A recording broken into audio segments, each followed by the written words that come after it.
السلام عليكم. ازيكم عاملين ايه؟ اتمنى يا رب تكونوا بخير. اهلا وسهلا بيكم في فيديو جديد ووصفة جديدة على قناتي افنان ايمن. لو اول مرة بتشوفوا قناتي اهلا وسهلا بيكم. اشتركوا في القناة وفعلوا زر الجرس، هيوصل لكم يوميا اشعار بوصفة جديدة من وصفاتي. وصفتنا اليوم كفتة الجمبري البورسعيدية. هنبدأ بالمقادير. معايا 500 جرام جمبري، حبايتين بصل وسط، حوالي 8 فصوص توم، معلقة صغيرة ونص ملح، نص معلقة صغيرة من كمون، فلفل اسود، كزبرة ناشفة مطحونة، وربع معلقة صغيرة شطة، كزبرة وشبت وبقدونس، نص حزمة من كل نوع، كوبايتين دقيق رز. دقيق الرز متوفر في السوبر ماركت وعند العطار، او تقدري تغسلي كوبايتين رز وتنشفيهم وتطحنيهم كويس جدا، تنعميهم زي الدقيق بالظبط. نجاح الكفتة ونعوميتها بيرجع لدقيق الرز. لو هتشتريه جاهز او هتعمليه في البيت لازم يكون ناعم جدا. وفي اخر الفيديو هقول لكم نصايح مهمة عشان تعملي احلى كفتة جمبري ناجحة ومظبوطة. اول حاجة هنتبل الجمبري عشان يدينا طعم وريحة حلوة ويشيل منه ريحة الزفارة. معايا نص معلقة صغيرة توم مفروم، هضيف عليها عصير نص ليمونة، ربع معلقة صغيرة كمون، ومعلقة كبيرة خل. هقلب المكونات مع بعض واضيفها للجمبري. هقلب التتبيلة مع الجمبري واضيف الجمبري المصفى واسيبه حوالي 5 دقايق. انا استخدمت جمبري بلدي وده بيكون حجمه صغير شوية، تقدري تستخدمي اي حجم متوفر عندك، وخصوصا الجمبري الصغير بيبقى موجود في موسم الجمبري بس، وكمان بيكون متوفر في البلاد البحرية، فما بيكونش متوفر في كل الاماكن، لكن اي حجم هيديكي نفس الطريقة. هضيف الجمبري للكبة افرمه بس ما تنعميهوش قوي عشان يكون ظاهر في الكفتة ويديها قوام حلو. ولو هتستخدمي جمبري جامبو او اي حجم هتفرميه برضو بنفس الطريقة. انا ما شغلتش الكبة لوقت طويل، يعني خليت الجمبري ياخد لفة واحدة بس. يعني ممكن الجمبري الواحدة تبقى اتقسمت نصين، او ممكن تلاقي واحدة اتفرمت وواحدة لا، بنفس الطريقة دي كده. وفي نفس الكبة هنزل بالبصل والثوم والخضرة. الخضرة مغسولة كويس جدا ومتنشفة.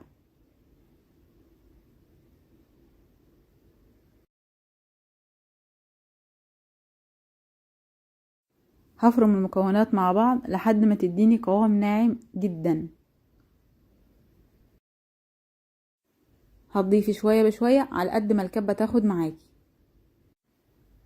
عشان الخضرة والبصل لو مفرومين خشن هيخلوا الكفتة خشنة، وكمان هتفك في الصلصة.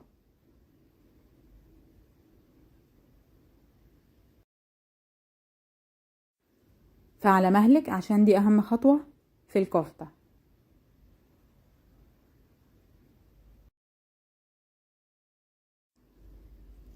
هوقف الكبة وبمعلقة او سباتيولا هنزل الجوانب وهقلب المكونات مع بعضها عشان اتأكد لو فيها حاجة خشنة.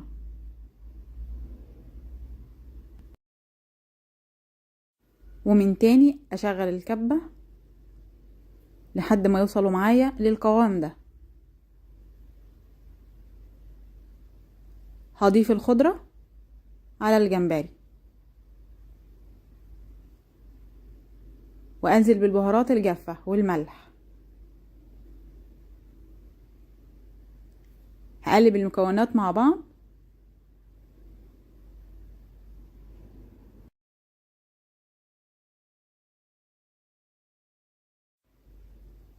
واضيف دقيق الرز. هاخد نص الكمية والنص التاني هضيفه تدريجيا. ما تضيفيش الدقيق كله مرة واحدة عشان تقدري تظبطي العجينة.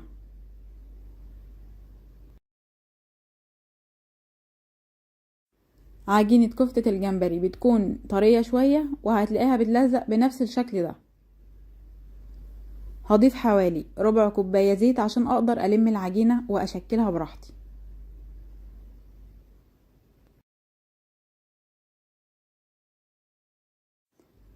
هقلب الكفتة مع الزيت واساوي الوش عشان يسهل عليا التشكيل.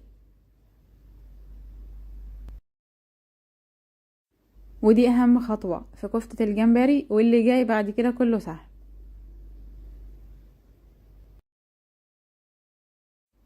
هجهز صينية او طبق كبير اللي هشكل فيه الكفتة، وطبق صغير فيه حوالي ربع كوباية زيت.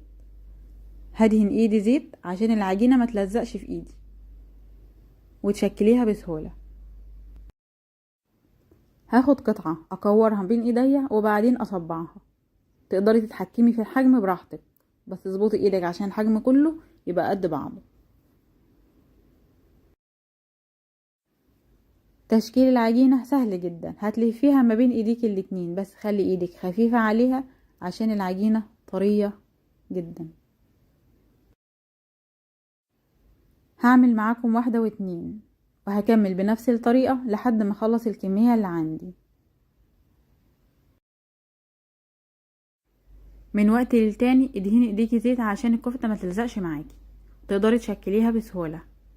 ودهني الصينية او الطبق اللي بترصي فيه الكفتة زيت عشان ما تلزقش وتسهل عليكي وانت بتنقليها من الطبق للصلصة.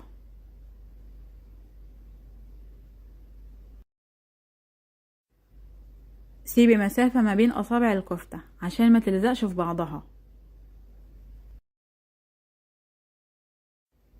الكفتة هتفضل معاكي بنفس الحجم اللي شكلتيها بيه، مش هتزيد ولا هتقل. وده في حالة ان الرز مفروم كويس جدا وناعم، او لو استخدمت دقيق الرز.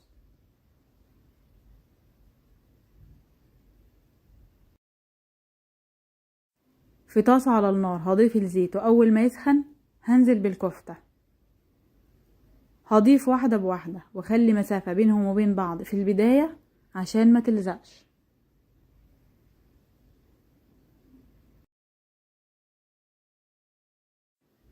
ما تقلبيش الكفتة اول ما تضيفيها للزيت، استني عليها شوية لحد ما تتماسك عشان ما تتكسرش منك.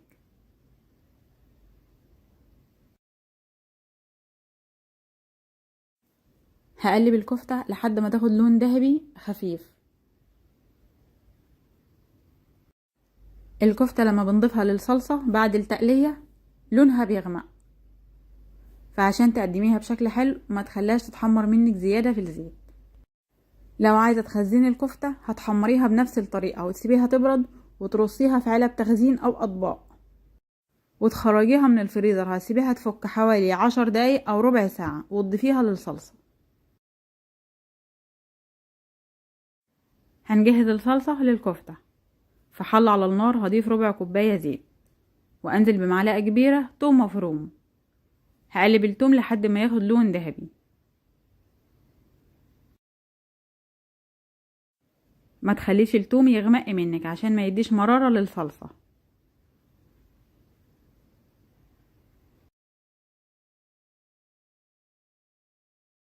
واضيف 500 جرام عصير طماطم.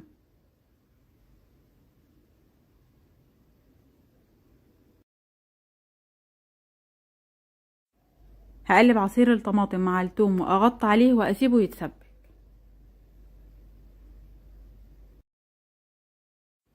الصلصة اتسبكت واخده معايا لون حلو. هنزل بمعلقة صغيرة ملح، نص معلقة صغيرة كمون، نص معلقة صغيرة كزبرة ناشفة مطحونة، وربع معلقة صغيرة فلفل اسود. هقلب البهارات مع الصلصة وانزل بحوالي لتر مية سخنة مغلية.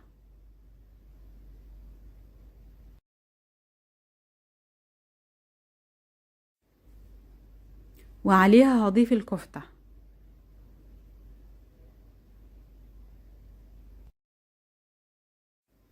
هقلب الكفتة مع الصلصة، واغطيها واسيبها تستوي.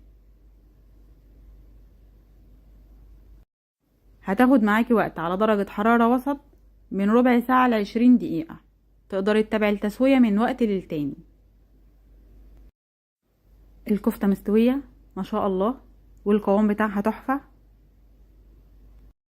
ومتماسكة معايا زي ما ضفتها للصلصة بالظبط. هضيف الكفتة لأطباق التقديم، وعلى الوش هضيف الصلصة.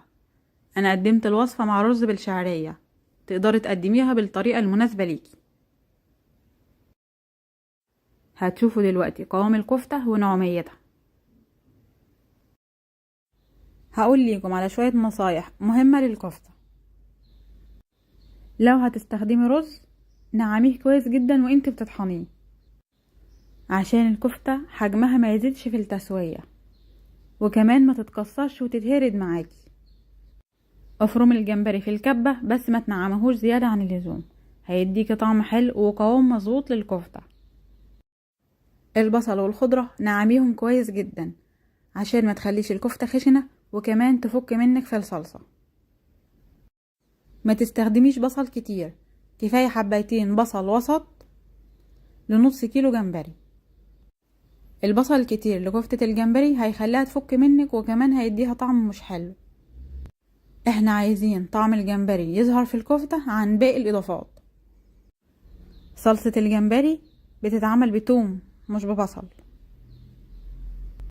لو دي الرز مش متوفر عندك وهتستخدمي رز، هتجيبي كوبايتين رز تغسليهم كويس جدا وتسيبيهم ينشفوا وتطحنيهم ناعم، وعشان يديكي نتيجة افضل انخلي دي الرز قبل ما تستخدميه. وبكده نكون وصلنا لنهاية فيديو النهاردة. اتمنى من كل قلبي يكون عجبكم. هسيب ليكم رابط كوبيبة الجمبري في صندوق الوصف، واشوفكم في فيديو جديد ووصفة جديدة على قناتي أفنان أيمن إن شاء الله.